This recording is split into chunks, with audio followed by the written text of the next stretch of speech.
الحمد لله وكفى وسلام على عباده الذين اصطفى أما بعد اللهم صل على سيدنا محمد وعلى آل سيدنا محمد وبارك وسلم۔ یہ جو آخری زمانے کا علم ہے یہ کتنا ضروری اور اہم علم ہے، اور اس کی اہمیت کے اشارے قرآن مجید میں کس طرح کہاں ملتے ہیں، اور رحمت دو عالم صلی اللہ علیہ وآلہ وسلم کے ارشادات اور طرز عمل میں اور پھر صحابہ کرام کے عمل میں اس علم کی کیا اہمیت ہے۔ یہ علامات قیامت کا علم اور فتن کا علم، وہ بڑے بڑے امتحانات جن سے امت کو گزرنا ہوگا خصوصاً آخری دور میں، تو اس سب کے بارے میں اللہ کے رسول کا اور صحابہ کرام کا طرز عمل کیا تھا، یہ بات اگر ہمارے آپ کے سامنے آ جائے گی تو انشاءاللہ پھر کوئی اشکال کسی کو بھی باقی نہیں رہے گا۔ دیکھیے، سب سے پہلے ایک آیت مختصر سی یاد کر لیجئے جس میں اللہ نے ارشاد فرمایا ہے عما یتساءلون عن النبأ العظیم۔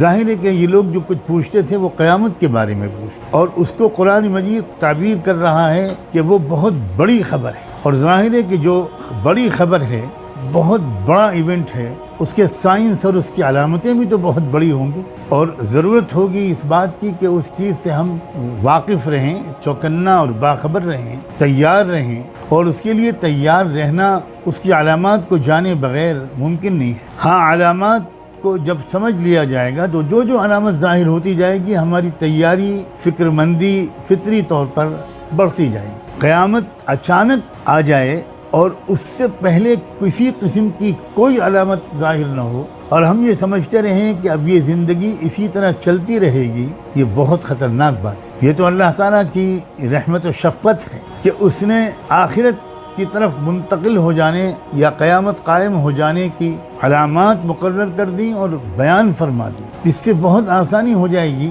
اہل طلب کو، سنجیدہ ایمان والوں کو، کہ وہ علامتیں آتے ہوئی دیکھیں گے تو اپنی تیاری کو بڑھا دیں گے اور ان کی غفلت اور اسی دنیاوی زندگی ہی کو اپنی تگ و دو کا سارا میدان بنا لینے کی غلطی سے وہ اپنے کو بچا لیں۔ اسی لیے اللہ تعالیٰ نے اشارہ فرمایا اقترب للناس حسابهم وهم فی غفلۃ معرضون۔ لوگوں کے لیے اب حساب کتاب کا وقت قریب آ گیا ہے، اس حال میں کہ وہ تو لوگ اپنی غفلت میں بالکل لاپرواہ پڑے ہوئے ہیں، بے پرواہ ہیں۔ پتہ چلا کہ جب کوئی شخص یہ جان لے گا اور مان لے گا کہ اب میرے حساب کا وقت قریب آ رہا ہے تو یقینی طور پر اس کی احتیاط بڑھ جائے گی اور یہی اس کے حق میں خیر ہوگا۔ اگر آپ غور کریں تو قرآن مجید میں اس طرح کی آپ کو بہت سے اشارات مل جائیں گے۔ بعض علامات تو قرآن نے بہت متعین طور پر بیان کر دی۔ ایک جگہ ارشاد ہوا ہے سورہ نساء کی آیت نمبر 159 ہے 159، جس میں ارشاد ہوا ہے وَإِن مِّنْ أَهْلِ الْكِتَابِ إِلَّا لَيُؤْمِنَنَّ بِهِ قَبْلَ مَوْتِهِ وَيَوْمَ الْقِيَامَةِ يَكُونُ عَلَيْهِمْ شَهِيدًا، کہ عیسیٰ علیہ السلام کی موت سے پہلے اہل کتاب ضرور ان پر ایمان لائیں گے، اور قیامت کے دن وہ عیسیٰ علیہ السلام ان اہل کتاب کے بارے میں گواہی دیں گے۔ کیا صاف مطلب یہ ہے کہ یہ تعلق ہے اس آیت کا اس دور سے جب عیسیٰ علیہ السلام کا دنیا میں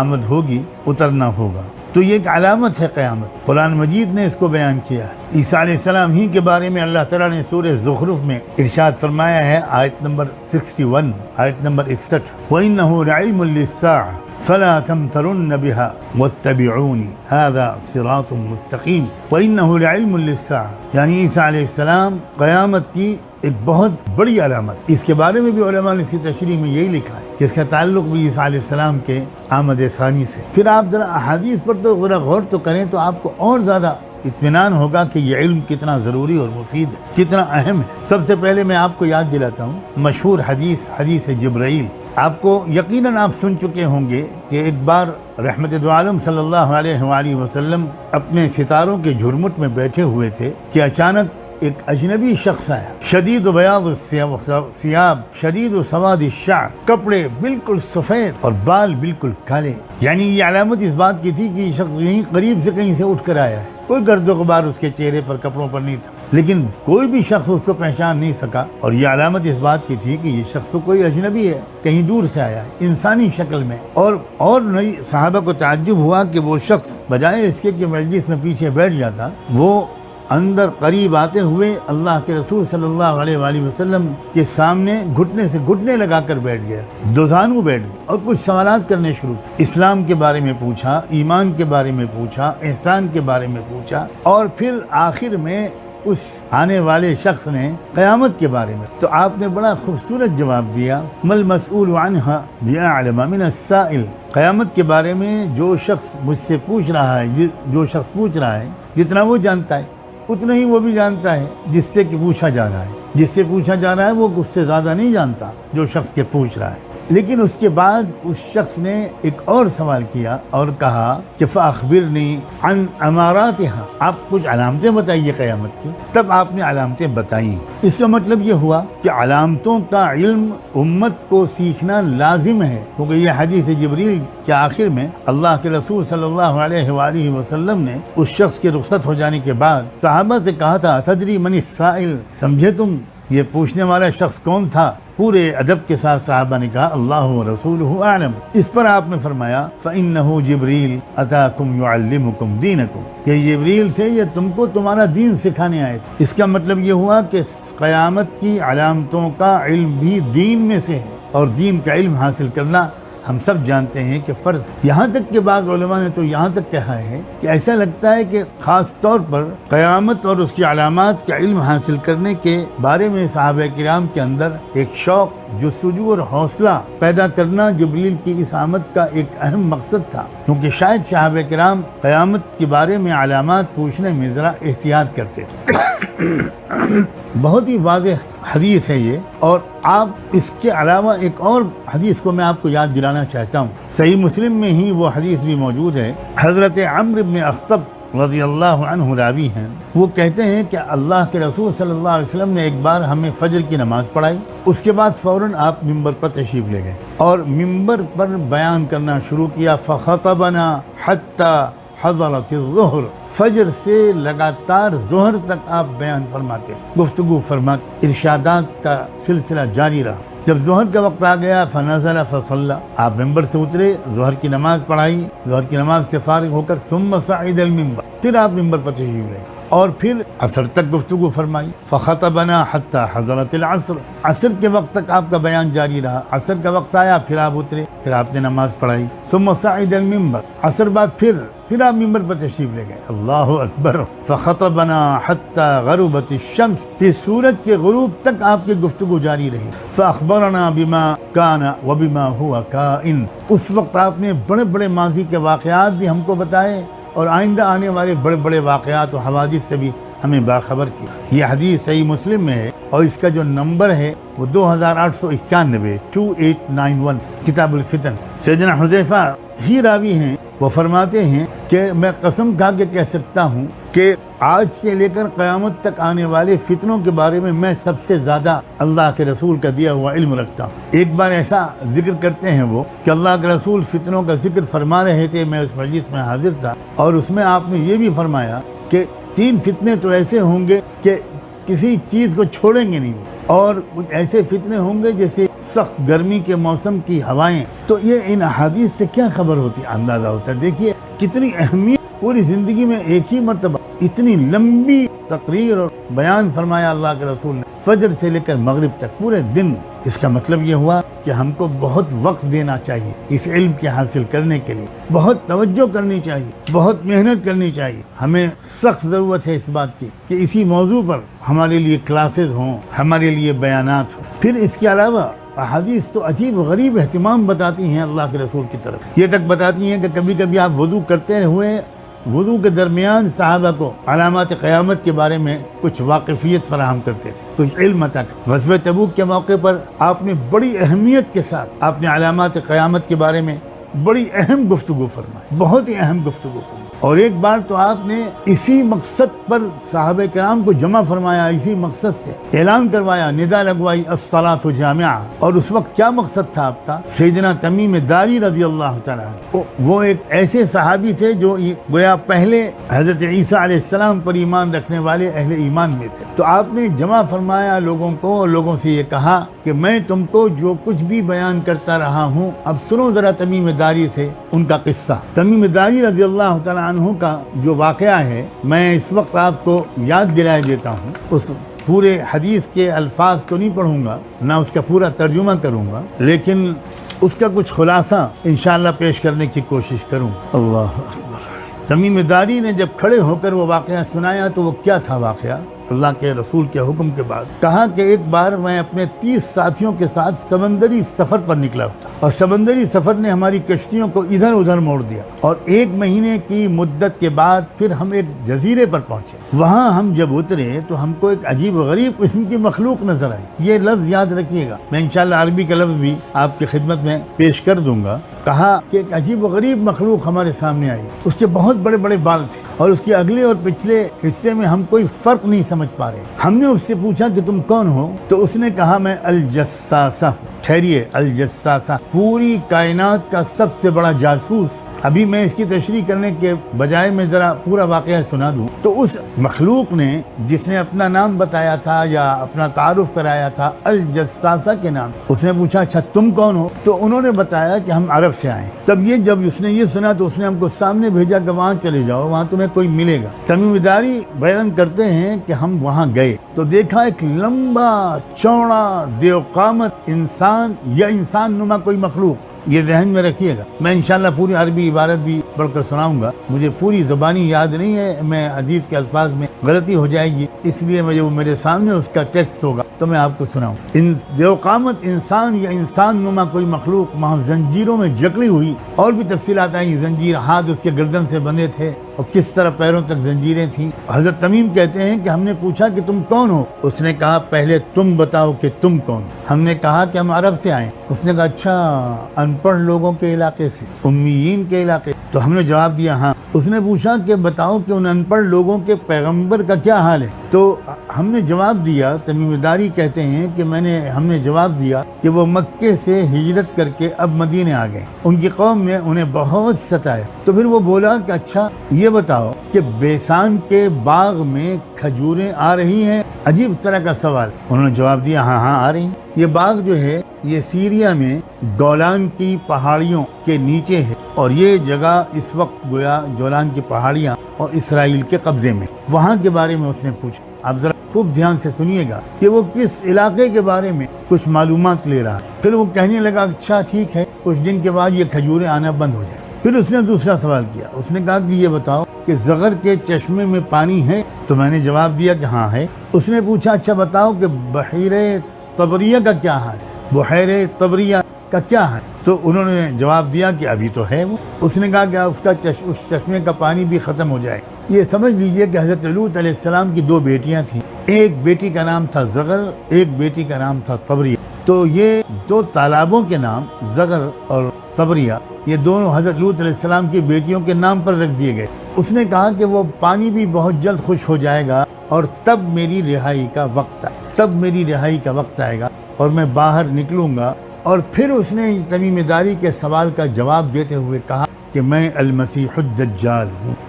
اس کی زیادہ تشریح تو میں اس وقت نہیں کروں گا، میں کہنا ہی تو اصل موضوع پر میں ابھی واپس آؤں گا۔ اتنا میں کہہ دوں کہ دجال کے جتنے بھی سیالات تھے وہ صہیونیت کا جو اس وقت مرکز ہے فلسطین اور اسرائیل، اسی علاقے کے بارے میں تھے، اور ان سوالات اور اس علاقے سے اس کے تعلق میں سمجھداروں کے لیے بہت کافی اشارے موجود۔ ایک بات اور ثابت ہوتی ہے کہ دجال تو بہت پہلے سے موجود ہے، عہد نبوت میں بھی موجود تھا، رہا نہیں ہوا تھا۔ ایک وقت آئے گا کہ وہ رہا ہوگا، کب رہا ہوگا، اس کی کیا علامات، یہ میں انشاءاللہ بعد میں بیان کروں گا۔ مجھے پہلے اس موضوع کو مکمل کر لینے دیجیے۔ اس تمیم داری کے اس مشاہدے کو اس اہتمام کے ساتھ اللہ کے رسول صحابہ کو جمع کر کے جو سنوایا اور بیان کروایا، اس بات کی دلیل کہ علامت قیامت اور بالخصوص دجال کے بارے میں تفصیلی علم ممکن حد حاصل کرنے کی امت کو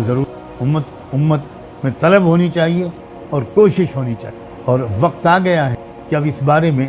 زیادہ سے زیادہ مذاکرے کیے جائیں۔ صحابہ کرام کا جو خود اہمیت تھی صحابہ کے نزدیک، اس کے بھی کچھ واقعات سن لیجیے تو آپ کو پوری طرح اطمینان ہو جائے انشاءاللہ، اور صرف اطمینان نہیں بلکہ واقعی اس علم کی طلب، اپنے اس دور کی شناخت، اپنے اس دور کی پہچان، اور آخر الزمان سے اس دور کے رشتے، اینڈ آف دا ٹائم کو سمجھنے کی کوشش اور جستجو ہمارے اور آپ کے اندر پیدا ہو۔ صحیح مسلم ہی میں کتاب الفتن اور اشراط الساعہ میں حدیث نمبر 2901 ایک بار صحابہ کرام آپس میں بیٹھے ہوئے کچھ مذاکرہ کر رہے ہیں۔ اللہ کے رسول نے جھانکا، پوچھا، دریافت فرمایا، کیا ہے تمہارے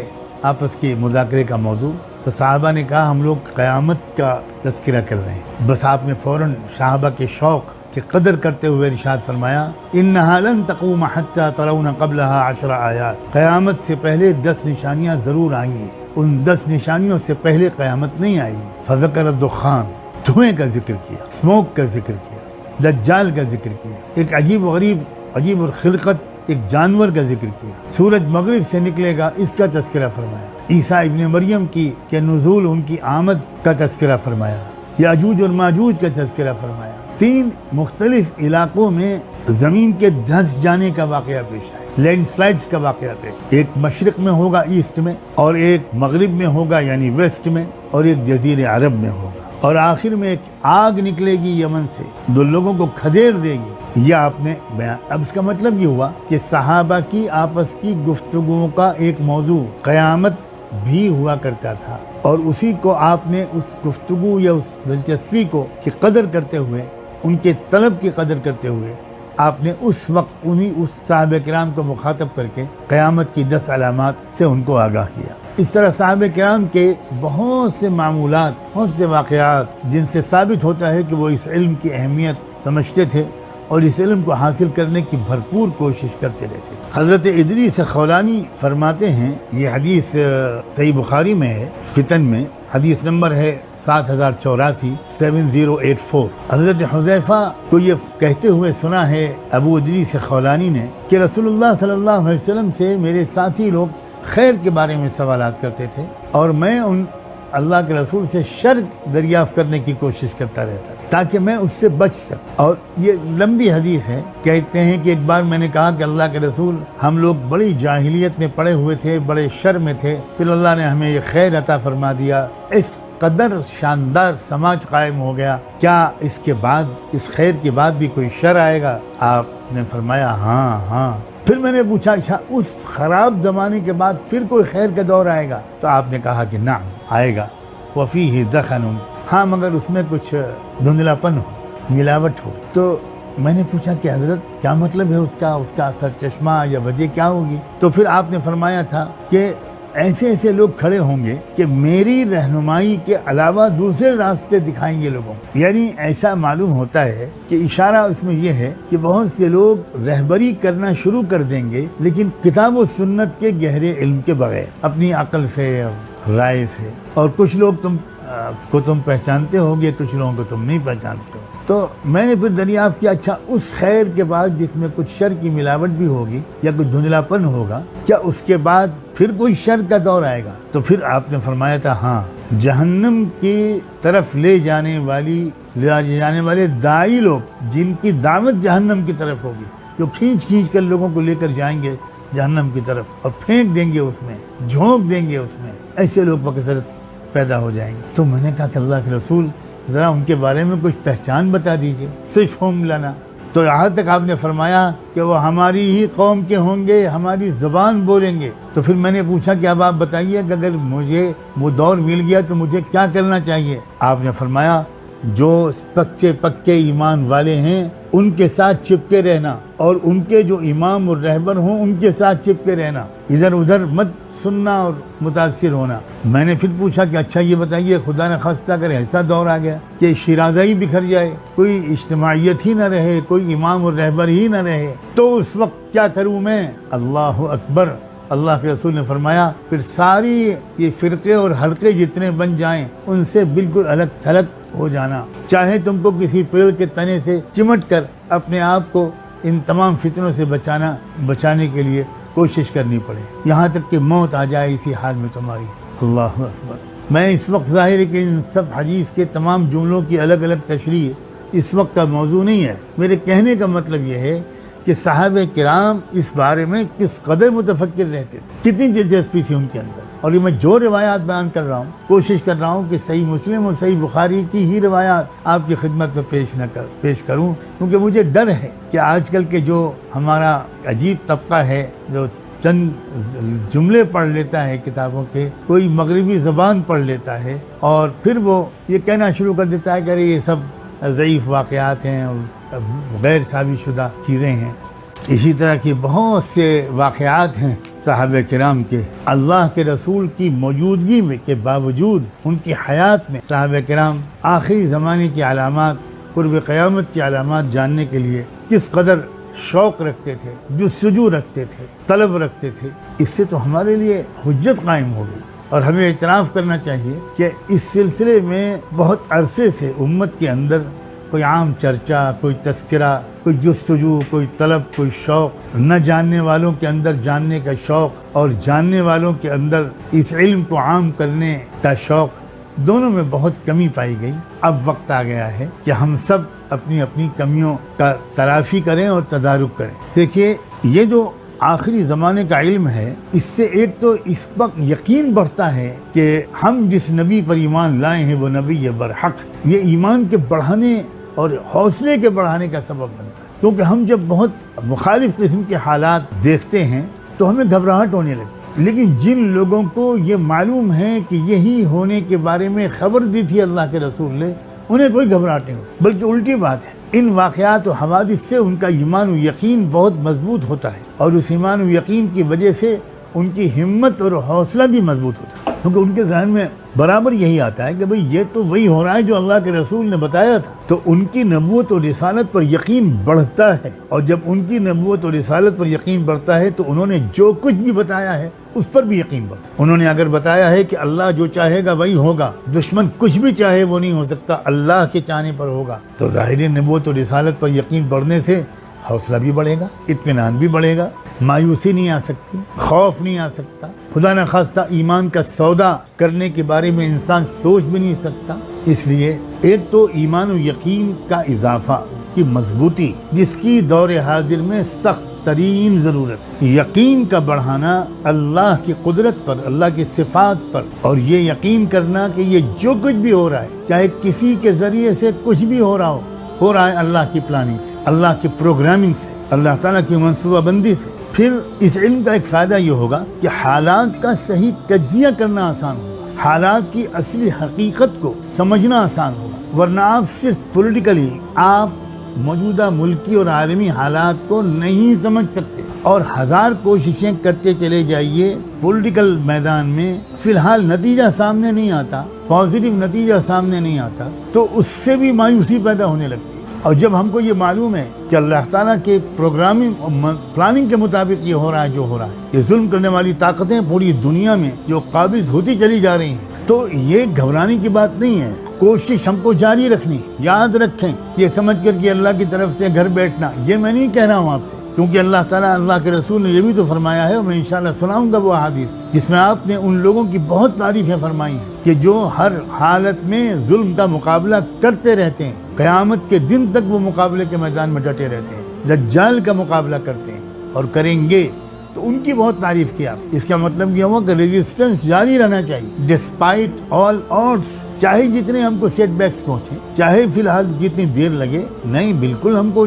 گھبرانا نہیں ہے، ہمیں یقین ہے کہ فتح ہوگی، حالات بدلیں گے، مثبت حالات آئیں گے، ظاہر ہے کہ اس وقت آئیں گے جو وقت اللہ نے اس کے لیے مقرر کر رکھا ہے۔ تو کوشش جاری رکھنے میں کے لیے جو حوصلہ چاہیے وہ ان علامات قیامت کے علم سے اور ان کو بار بار یاد کرتے رہنے سے وہ حوصلہ